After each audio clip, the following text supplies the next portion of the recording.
Olá, gente! Muito bem-vindos ao nosso canal nessa sexta-feira!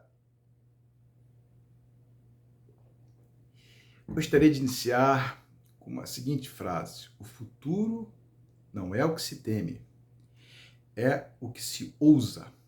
Carlos Lacerda.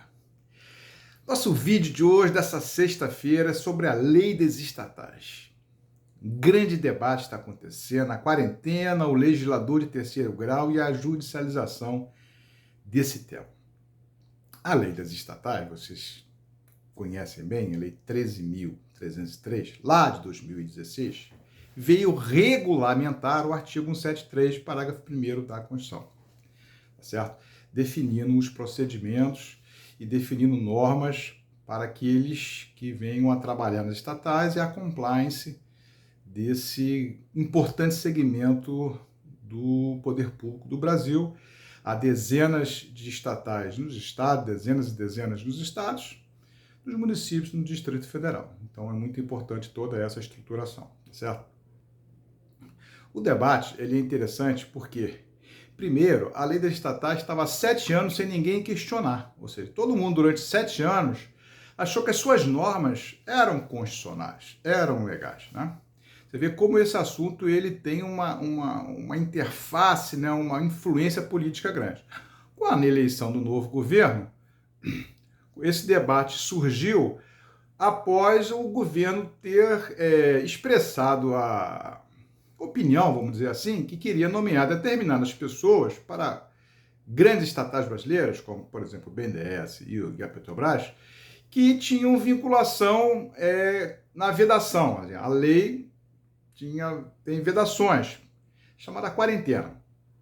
É principalmente um artigo que diz que aqueles que trabalharam em estruturas políticas partidárias ou que coordenaram a eleição, trabalharam na eleição, devem ficar pelo menos 36 meses fora dessas empresas. É o que está na lei, tá certo? Durante 7 anos ninguém questionou, e aí o governo quis nomear algumas pessoas de sua confiança, pessoas que, no entender do governo, são experientes, e que essa limitação ela seria, desse prazo, seria excessiva, que ele estaria não utilizando quadros importantes, qualificados do seu partido, para nomear pessoas para as estatais.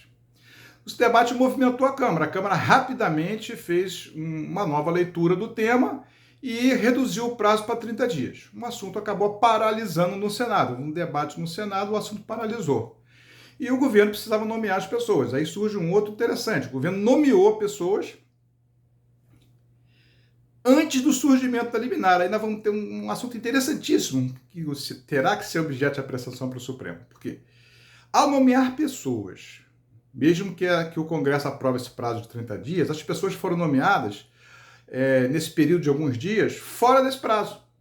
Aí surgirá uma questão: esse ato praticado por esses dirigentes estatais, esses empréstimos concedidos, atos administrativos praticados de gestão diária, eles serão válidos, dado que o dirigente foi nomeado fora do prazo. Isso contando que a Câmara reduza para 30 dias, tá certo? Então é interessante porque se a gente olhar isso, a gente vai voltar lá no direito romano. Mas uma teoria da aparência da boa-fé dos atos, porque no direito romano isso surgiu quando um escravo, e o professor Cretella Júnior, no seu tratado de direito administrativo, ele trata muito bem desse assunto. Um escravo chamado Barbalho Philippes, ele foi investido na função de pretor romano, que lá era como se fosse um juiz. Então julgou, praticou atos de julgamento de pessoas, etc., até descobrirem que ele era escravo. Então ele foi retirado dessa função, mas ele praticou atos. Como ficariam esses atos praticados de boa fé? Que as pessoas entendiam que ali havia um pretor romano, havia uma pessoa que investida naquela função. Então esse debate é interessante, porque os dirigentes foram nomeados, eles estão aí dando entrevista, etc., né? Se o Congresso aprovar, é o prazo de 30 dias, eles foram nomeados antes desse prazo. Então é interessante essa questão. Como o processo legislativo de redução do prazo de 36 meses para 30 dias paralisou no Senado, determinado partido político entrou com uma medida no Supremo Tribunal Federal, uma ação direta de inconstitucionalidade. questionando todas essas questões. Interessante que durante 7 anos ninguém questionou nada, né? Ver como é que a política influencia muito essas questões. Então, ele questionou que esse prazo era excessivo e o ministro relator, o ministro Lewandowski, conferiu a ação direta, o rito abreviado, tá? A Lei 9868, que a possibilidade de rito, e já votou que esse prazo era um prazo excessivo, tá certo? De 36 meses, e deu seguimento ao julgamento para que o ministro seguinte, que é o ministro André Mendonça, votasse. O ministro André Mendonça pediu vista do processo. Após o pedido de vista, o partido político entrou com um pedido de relevância urgente, de urgência, porque hoje, dia 31, né, o último dia, é o dia para escolher os administradores, fazer os editais de troca dos administradores dessas estatais. Já haveria um grande prejuízo se esse assunto ficasse paralisado com o pedido de vista. Então, o ministro Lewandowski deu uma liminar suspendendo os efeitos. Esse é o grande debate. O legislativo pode adentrar dentro da política pública, porque a quarentena, isso foi uma opção do legislativo. O legislativo, naquele momento, escolheu isso. Escolheu que, em determinado período, pessoas ligadas a estruturas partidárias ou que trabalharam ou que trabalham em eleição, não deveriam fazer parte da eleição. O judiciário pode substituir o poder dos cidadãos, que é o legislativo, seus representantes. É um debate interessante, né? Porque a gente lembra, o grande jurista Paulo Bonavides, grande constitucionalista, ele disse que nós temos três graus de legisladores. O primeiro grau é aquele legislador que elabora a norma constitucional. O segundo grau de legislador é aquele que elabora a lei abstrata, né? E também conta com a ajuda do Poder Executivo na sanção desse projeto de lei ou no veto parcial ou total sobre esses projetos. E tem o legislador de terceiro grau. Quem é o legislador de terceiro grau?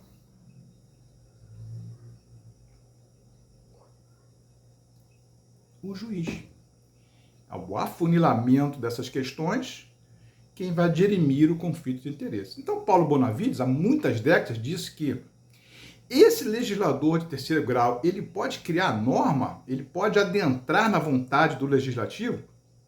Esse é um debate muito interessante, né? Porque nós vamos ter 10 votos aí, já temos um voto, se o judiciário pode adentrar na escolha do legislativo, né? É um debate muito interessante, né? Da política pública e da vontade da população, que foi transformada pelo parlamento num regime de quarentena. Passados 7 anos, esse regime pode se alterar? Pode, não vejo nenhum problema. Talvez, se fosse mais adequado, a gente uniformizar essas questões de quarentena. Por quê? O Banco Central tem um prazo de quarentena, os magistrados, quando se aposentam para voltar a advogar, têm um prazo de quarentena. Talvez fosse interessante, né, buscar-se um consenso, uma equidade, né? O grande Aristóteles, lá na Grécia, já falava que a equidade é a muleta do juiz. Então, buscar uma equidade aí desses prazos de quarentena, né? Não tem... E outra coisa, eu tenho visto algumas entrevistas, né? As pessoas criticando a nomeação, esse assunto politizou muito, houve uma politização enorme.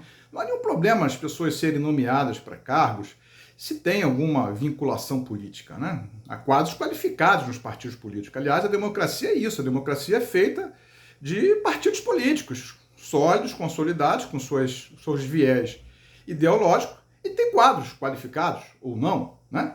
E se o partido quer nomear quadros qualificados, qual é o problema? Então, um debate, né? Que se o partido nomear alguém, lá vai ter roubalheira. Então, a gente acaba demonizando a política, voltando a uns debates antigos, né? Lembrando que os diretores da Petrobras, acusados, inclusive muitos devolveram dinheiro, eles não eram vinculados a partido político nenhum, eles não eram membros de partidos, né? Eles foram indicados por alguns partidos. Então, esse debate a gente tem que superar, a gente tem que implementar o fortalecimento da compliance, né? freio e contrapeso dessas grandes empresas estatais, o grande funcionamento delas. É isso que a gente tem que privilegiar, né? Não demonizar a política, porque no regime democrático nós precisamos da política, tá certo? Devemos melhorar os quadros, inclusive os integrantes, através de qualificações, tá certo? Então, esse é um debate muito interessante, porque a quarentena, o legislativo pode adentrar no prazo que o judiciário, perdão, pode modificar o prazo que o legislativo fez? A qualificação das pessoas, as pessoas são impedidas de serem nomeadas? Há algum critério? É razoável isso? A medida liminar, ela foi focada, né, na isonomia. O ministro Lewandowski entendeu que o impedimento de nomear pessoas contraria a isonomia constitucional. É interessante porque temos também o princípio da eficiência constitucional, né? Isso se o judiciário pode adentrar nisso. Há uma grande dúvida. Mas se ele pode adentrar, vamos ver o que o Supremo diz. Há uma grande dúvida, porque haveria uma frustração da vontade popular na época, ou agora, com seus representantes. Os representantes escolheram, né, esses requisitos formais, esses requisitos materiais de elaboração dessa norma legislativa, né? E agora a gente vai não valorizar o trabalho do legislativo? Então, isso é um grande debate sobre essa quarentena, sobre esse legislador de terceiro grau e sobre essa grande judicialização, né? Todas essas questões envolvem éticas, envolvem muita questão de tinta política sobre esse assunto, mas eu espero que os 10 votos venham a contribuir bastante com esse debate sobre as leis estatais, talvez equiparando um regime de quarentena igual existe na Constituição, igual para os magistrados e para o Banco Central, e a gente saia melhor desse grande debate, sem muita politização, né? Porque a gente tem que qualificar os quadros e implementar uma compliance eficiente nessas grandes empresas brasileiras. Essa é a nossa dica de hoje. Boa sexta, excelente final de semana para todos.